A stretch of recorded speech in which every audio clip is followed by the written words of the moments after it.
प्रस्तुत है सजीव फोन आउट प्रोग्राम बातें आपकी। आज हमारे मेहमान हैं वरिष्ठ पत्रकार और पद्मश्री अभय सचलानी। इनसे बातचीत कर रही हैं देवेंद्र कौर मधु। तो सुनते हैं प्रोग्राम बातें आपकी। नमस्कार। नमस्कार। कैसे हैं सर आप? मैं बिल्कुल ठीक हूँ, आप बताइए आप कैसी हैं? आपके पिछले प्रोग्राम को सुनकर एक श्रोता का पत्र मुझे मिला है। हाँ। जो मुझे अच्छा लगा, मैंने सोचा आप तक जरूर पहुंचाऊं उनकी भावनाएं। उन्होंने लिखा है कि अभय जी मूल्यों के लिए प्रतिबद्ध पत्रकारिता के दुर्लभ स्तंभ हैं। उनके अनुभवों को सुनना श्रोता के लिए एक ऐसे युग से साक्षात्कार है जिसमें कठोर परिश्रम, लगन, दृढ़ संकल्पशीलता और सह अस्तित्व की सौंधी महक है। और पिछले हफ्ते आपकी जिस कविता से आपने प्रोग्राम का समापन किया था, मुझे इस चिट्ठी से मैं उसे जोड़ना चाहती हूँ। आपने कहा था कि धूप लगी है रिश्तों को, बर्फ जरा सी पिघली है, हर ताला खुल जाएगा, पैसा ऐसी चाबी है। हाँ। तो बस आपकी इस कविता और हमारे श्रोता के इस पत्र को लेकर मेरा आज का पहला सवाल है कि पत्रकारिता ही नहीं, हर क्षेत्र में समर्पण भाव, प्रतिबद्धता खत्म होती जा रही है। अच्छे पैकेज के लिए यहाँ से वहां कूदफान हो रही है। क्या जीवन में मूल्यों के पैकेज का कोई महत्व नहीं रहा? ये आपने एक बड़ा कठिन प्रश्न किया है जी। कि जीवन में मूल्यों का कोई हर्ष नहीं रहा जी। दरअसल मेरा ये सोचना है कि मूल्यों का हर्ष तो है, और मूल्यों में से संस्कृति और संस्कार धीरे धीरे धूमिल होते जा रहे हैं जी। क्योंकि जब आदमी अपना जीवन चलाता है तो किसी न किसी को आधार बनाता है, और वर्तमान की परिस्थितियां और वर्तमान के साधन, सुविधाएं उसको इस बात के लिए साथी रखती है कि तुम वहीं खड़े मत रहो जी, बल्कि तुम में शक्ति है कि तुम इससे तेज आगे जाओ जी। और तब वो ये भूल जाता है कि मैं पहले अपने स्वयं की शक्तियों का, विभिन्न किस्म की शक्तियों को। हाँ जी, अभय जी आप थोड़ा सा जोर से बोले। हाँ नहीं, आपका थोड़ा सा, आप मुझे लग रहा है आप अपने मोबाइल से थोड़ा इधर उधर हो जाते हैं। नहीं, इधर उधर नहीं होता हूँ मैं। हाँ जी। मैं सोचता हूँ कि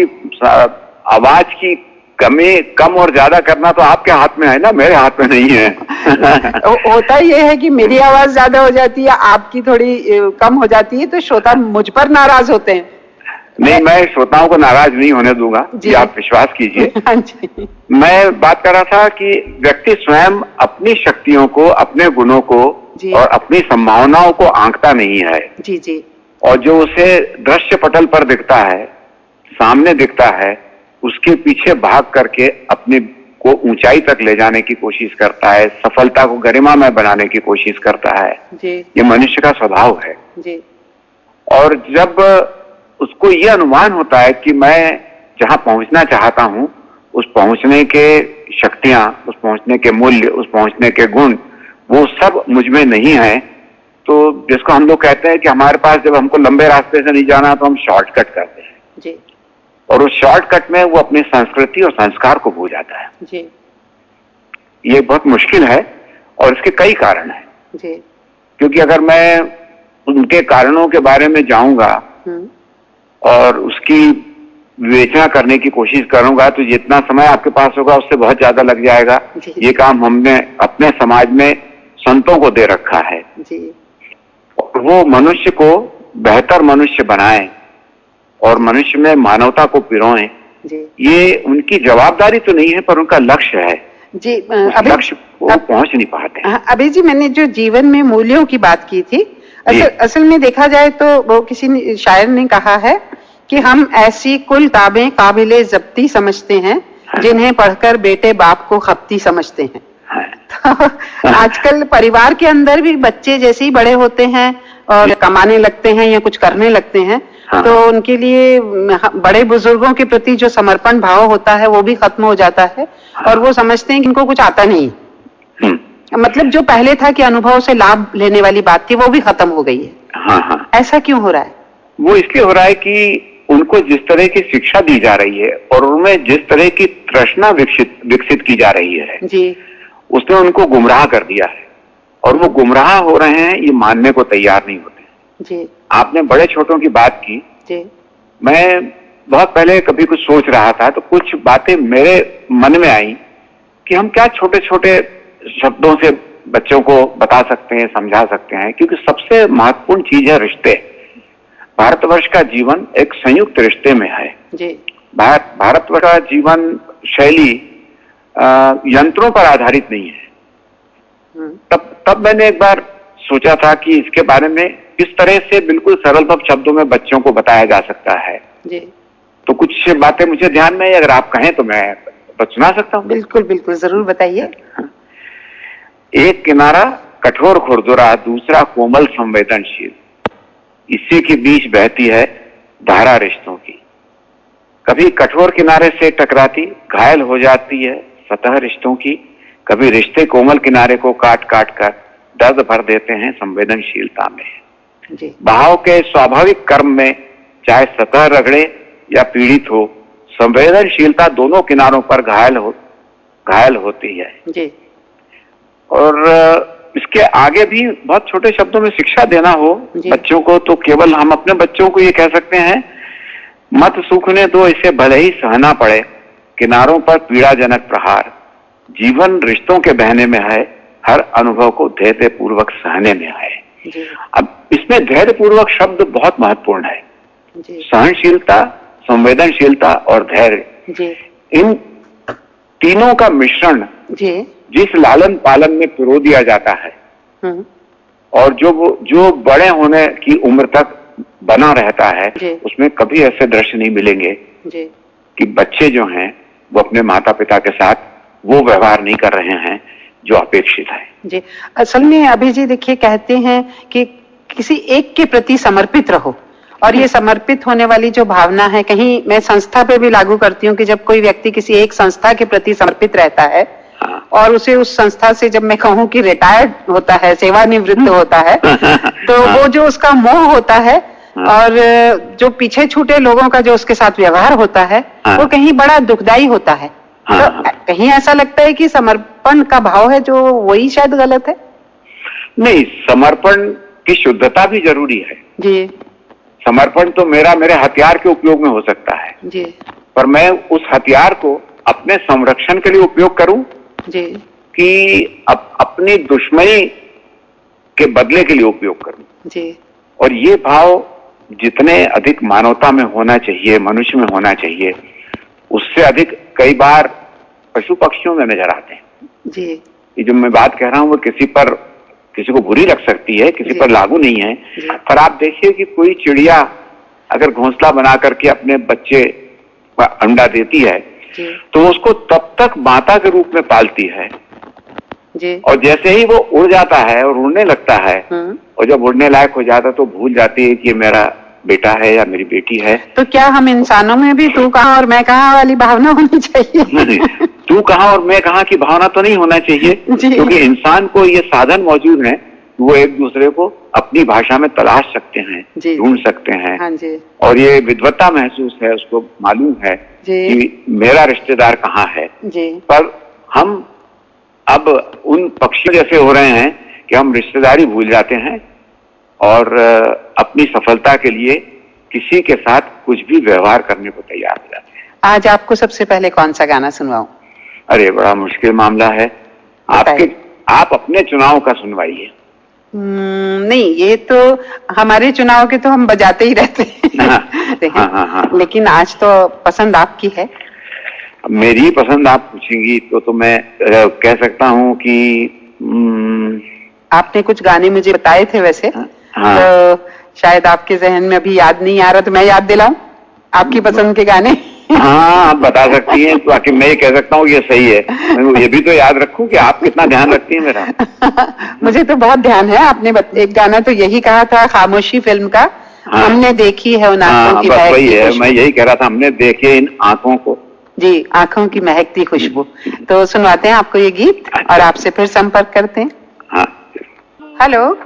हेलो। हाँ जी, अभी जी आपका गीत हमने प्रसारित किया हाँ। और देखिए आपसे ज्यादा मुझे याद था कि आपने कौन सा गीत सुनने के लिए कहा था। याद तो मुझे भी था, हाँ जी, और मैं अपने मेरा इम्तिहान ले रहे को थे। रोकना नहीं चाहता था। अच्छा, मुझे लगा आप मेरा इम्तिहान ले रहे थे। नहीं नहीं। तो अगला जो आगे बढ़े हम प्रोग्राम में। देखिए, छुट्टी जो है उसके दो हिस्से हैं। जी एक आवश्यकता और दूसरी मौज। जी। अब मैं अगर अस्वस्थ हो जाऊं, यार मेरे परिवार में कोई ऐसा त्योहार मनाया जा रहा हो जिसमें मेरी उपस्थिति आवश्यक है, जी तो उसके लिए छुट्टी लेना ये आवश्यकता है। जी और मैं घर पर बैठ करके कुछ नहीं करूं जी। और किसी बगीचे में घूमने जाने के लिए छुट्टी लूं, ये अपनी कर्मठता के प्रति फिर यहाँ पर वही समर्पण भाव वाली बात आती है। हाँ, समर्पण भाव की कमी। क्योंकि अगर कर्मठता है जी। तो आप अपने काम में ही वो संतोष और वो लगन ढूंढ सकते हैं जो छुट्टी के लिए आपको जागृत नहीं करते। अभी जी इन दिनों लोग काम को बोझ समझ के करते हैं। हाँ। काम को जो बोलते हैं कि लगन से करना या मन से करना, हाँ। तो प्रेम क्यों नहीं होता लोगों का काम के प्रति? क्योंकि काम को केवल वेतन से जोड़ दिया है, जी। काम को केवल अपने प्रमोशन से जोड़ दिया है जी। काम को अपने उद्देश्य से, अपने लगन से और अपने धर्म से नहीं जोड़ा है। क्योंकि धर्म केवल हम मंदिर में जाकर के आराधना करते हैं वही धर्म नहीं है जी। सबसे बड़ा धर्म मानव धर्म है जी। सबसे बड़ा धर्म अपने लक्ष्य की प्राप्ति का धर्म है जी। मैंने अपने 50 साल या 53 साल के कार्यकाल में मुश्किल से 10 रविवार को छुट्टी ली होगी। जी। तो ये मैं अपनी बात करना नहीं चाहता हूं, पर हम अगर लगे रहते हैं और उस काम में ही हमको वो मिठास आती है जी। और वो सुगंध आती है जी। तो छुट्टी की और मन ललचाता नहीं है। लेकिन आज ये वही फिर से समर्पण भाव। देखिए, इसमें समर्पण के अलावा एक और बात ये है, कभी हमने ये सोचा कि भगत सिंह ने कभी छुट्टी ली क्या? महात्मा गांधी ने कभी छुट्टी ली क्या? जी जी। पंडित जवाहरलाल जी नेहरू ने कभी छुट्टी ली क्या? तो जिन लोगों ने आजादी की लड़ाई लड़ी, चाहे वो छोटे से कार्यकर्ता थे जी। या बड़े कार्यकर्ता थे जी। और नेता कहलाते थे, नेतृत्व करते थे, उन्होंने अपना काम किया। उन्होंने अपना काम किया, क्योंकि उनका लक्ष्य था कि देश को आजाद करना। अभी जी आपने भगत सिंह जी की याद दिलाती तो मैं आपको एक बात कहूंगी, क्योंकि आप पत्रकारिता से जुड़े हुए हैं, एक बहुत अच्छे अखबार से जुड़े हुए हैं। तो अभी 28 सितंबर को भगत सिंह जी का जन्मदिन था। उसी दिन लता जी का भी जन्मदिन था। सारे अखबारों ने लता जी को बहुत अच्छे से याद किया। हर अखबार में लता जी की तस्वीर थी, खबर थी, लेकिन भगत सिंह को उस तरह से याद नहीं किया गया, जिनकी वजह से हम आज आजाद हैं, जिनकी वजह से हम आजादी के साथ लता जी के गाने सुन पा रहे हैं।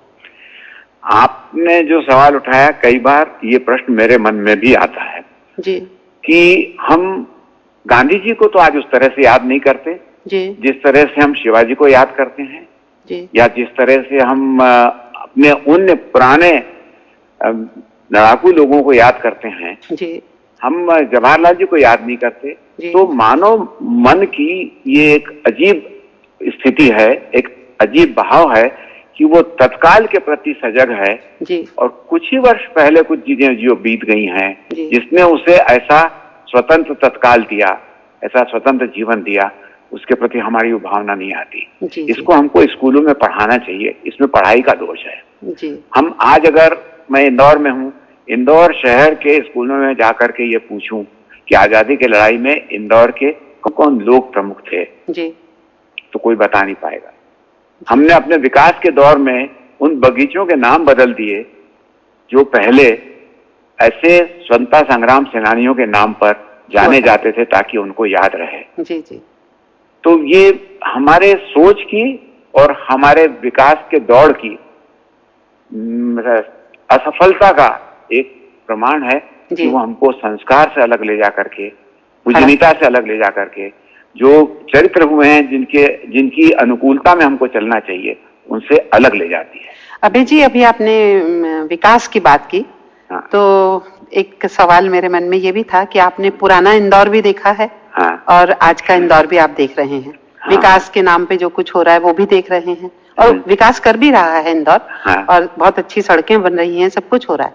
लेकिन हम तो पुराने इंदौर की तस्वीरें देखते हैं तो मन करता है कि काश हम वही इंदौर फिर से देख पाएं। इसकी संभावना तो कम लगती है, क्योंकि मैं वैसे ही सोच रहा था कि अगर वर्तमान इंदौर के बारे में कोई किताब लिखी जाए तो उसका शीर्षक क्या हो सकता है? मैं आपसे तो बाद में पूछूंगा, पर मेरे मन में एक जो शीर्षक आया वो आप बताइए कि उसको आप समर्थन करती हैं कि नहीं। जी, अगर मैं ये शीर्षक दे दूं कि एक बहरे की अंधे शहर में यात्रा। बहरे की अंधे शहर में यात्रा। हाँ, क्योंकि शहर खुद तो चिल्लाता रहता है, जी, पर वो जो सुनने वाला है उसके कान बंद हैं। जी, जी, ऐसे में शहर कैसे चले? हम्म, पहले छोटा शहर था, आदमी अपनी बात आसानी से किसी जवाबदार व्यक्ति तक पहुंचा देता था, और वो जवाबदार व्यक्ति जानता था कि ये मेरे शहर का सज्जन और जवाबदार व्यक्ति है, ये कह रहा है तो इसकी कहीं बात पर ध्यान देना चाहिए। जी, हम एक तरह के सिस्टम में चले गए, मेथोडोलॉजी में चले गए, और हमने भावना और भाषा के बजाय हमने गणित अपना लिया अपने जीवन में। गणित से जीवन नहीं चलता, जीवन भावनाओं से चलता है। जी। अभी जी कौन सा गाना सुनवाऊं अब आपको? अब ऐसा है कि अब तो मैं गाना वो सुनना चाहूंगा जिसमें कहीं आदमियों के बारे में कुछ कहा गया। और मेरा सोच ये है, एक गाना मैंने भी कभी सुना था, जी, आदमी हूँ, आदमी को प्यार करता हूँ, बस यही अपराध। अपराध हर बार करता हूँ। जी, जी, जी। तो सुनवाती हूँ आपको ये गाना। जी, सुनिए, फिर हमारे साथ बने रहिएगा। अभय जी, हाँ, गाना तो आपको सुनवा दिया, आपने कहा आदमी हूँ, आदमी से प्यार करता हूँ। हाँ, प्यार करना बहुत अच्छी बात है, और हाँ। गुस्सा करना बहुत बुरी बात है।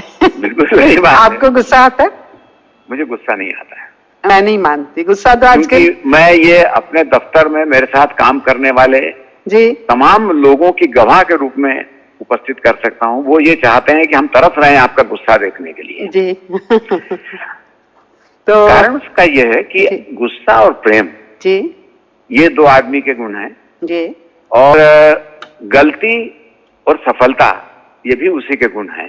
जी, जब व्यक्ति ये मान लेता है कि मुझसे ये गलती नहीं होती, तब वहां से शुरुआत होती गुस्से की।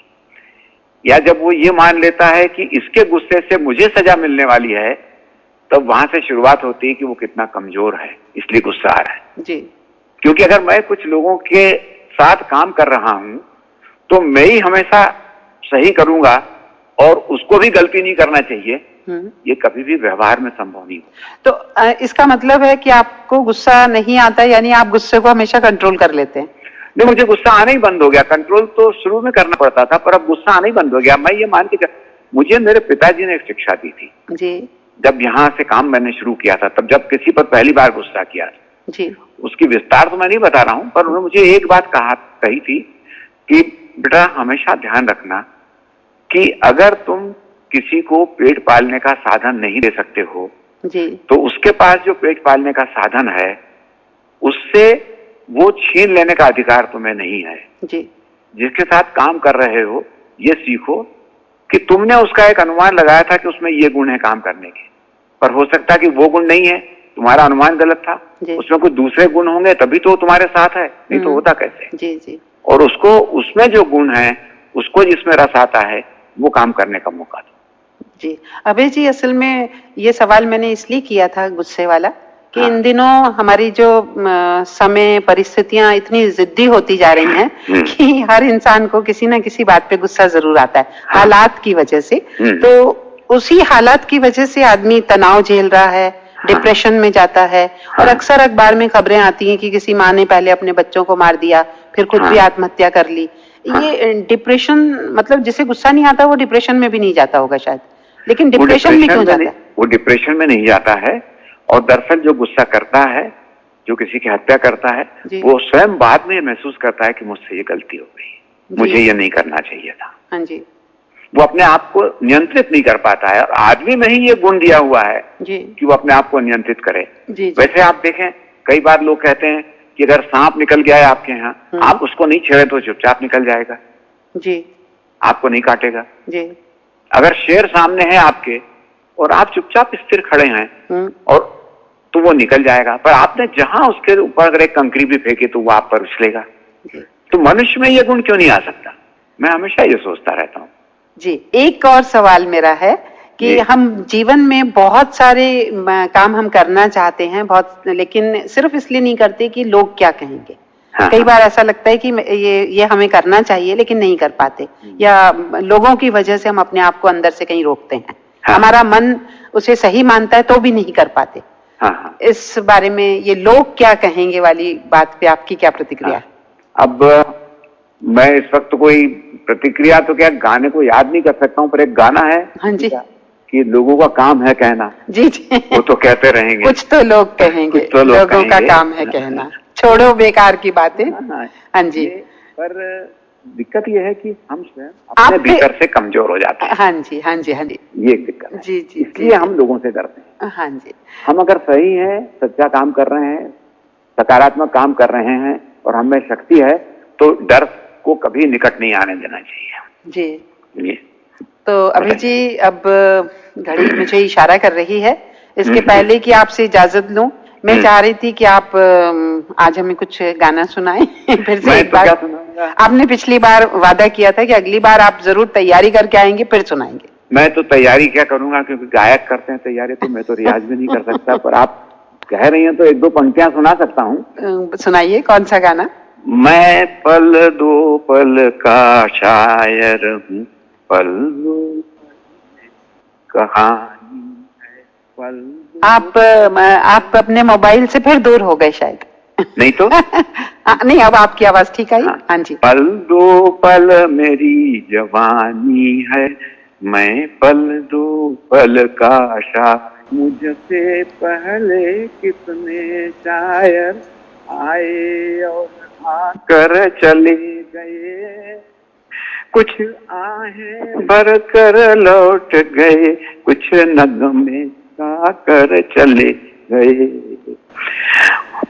वो भी एक पल का किस्सा थे, मैं भी एक पल का किस्सा हूँ, कल तुमसे जुदा हो जाऊंगा, जो आज तुम्हारा किस्सा, मैं पल दो पल का। वाह, अभय जी यही गीत हम आपको सुनवाएं अब अंत में? अरे वाह, हाँ जी सुनिए। अभय जी, हाँ, आपको बहुत बहुत शुक्रिया कि आपने हमारे कहने पर हमारे गीत भी गाया और हमारे साथ अपने इतने अच्छे विचार साझा किए। आपका बहुत बहुत बहुत बहुत धन्यवाद। धन्यवाद आपका। मैं गीत तो गा नहीं सकता, पर अब आप हमने गवा लिया आपसे। नहीं, आपने बहुत अच्छा गाया और हमें तो ये अच्छा लगा कि आपने हमारे कहने पर हमारे श्रोताओं के लिए गाया। धन्यवाद आपको, शुक्रिया। आज हमारे साथ बातें आपकी कार्यक्रम में थे नई दुनिया संपादकीय बोर्ड के अध्यक्ष पद्मश्री अभय छजलानी जी। और ये भी बता दूं कि आज कंसोल पर हमेशा की तरह मेरे साथ थे प्रभाकर मोरे। और अब दीजिए देवेंद्र कौर मधु को इजाजत। नमस्कार। अभी आप सुन रहे थे सजीव फोन आउट प्रोग्राम बातें आपकी। आज हमारे मेहमान थे वरिष्ठ पत्रकार और पद्मश्री अभय छजलानी। इनसे बातचीत कर रही थी देवेंद्र कौर मधु।